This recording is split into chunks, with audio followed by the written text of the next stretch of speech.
सदगुरु महर्षि संत सेवी परमहंस महाराज को मालार्पण किया जा रहा है। श्री सदगुरु महाराज की जय। श्री सदगुरु महाराज की जय।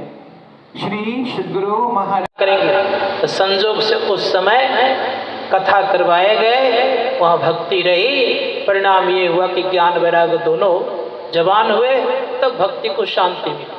तो संत महात्मा गण कहते हैं कि भक्ति केवल करेंगे और ज्ञान वैराग्य नहीं रहेगा तो आपकी भक्ति की पूर्णता नहीं होगी। इसलिए कि भक्ति में रंग तब आती है कि जब आप आराम से ज्ञान वैराग्य दोनों का समन्वय करते हैं।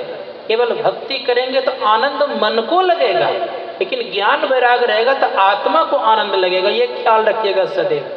जब तक ज्ञान वैराग्य नहीं होगा तब तक आत्मा के ऊपर का जो आवरण है वो मिटने वाला नहीं है।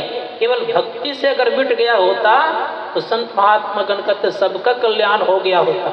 इसलिए वृंदावन में आप देखते होंगे बहुत सारे लोग भक्ति डूबे रहते हैं, लेकिन ज्ञान वैराग्यहीन होने के नाते एक चीज परिणामतः यह होता है कि श्री राधा जी भी गोलोक गई थी और श्री दामा जी भी गोलोक ही गए।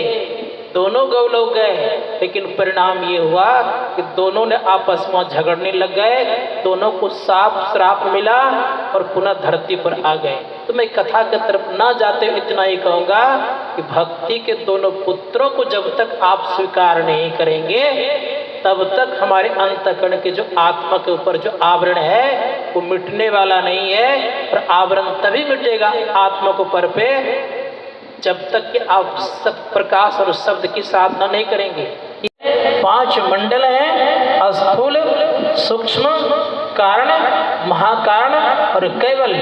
इन 5 का जब पार हो जाता है परमपिता परमात्मा पे एक मिक हो जाता है। संत महात्मा गण कहते इसकी बड़ी आवश्यकता है। इसी ज्ञान के आधार पर भारत विश्व गुरु कहलाता था। इसी ज्ञान के आधार पर हमारे देश के ऋषि मुनि का जय जयकार दुनिया में हुआ करता था। संत महात्मा गण कहते हैं किस तरह से हम आप लोग अच्छी तरह जानते, इसी ज्ञान के आधार पर दूसरे शरीर में प्रवेश कर जाते थे। श्रीमद् आद्य शंकराचार्य जी महाराज दूसरे शरीर में प्रवेश कर जाते थे। श्यामाचरण लाहिड़ी का नाम सुने होंगे, बड़े उच्च कोटि के महापुरुष हुए।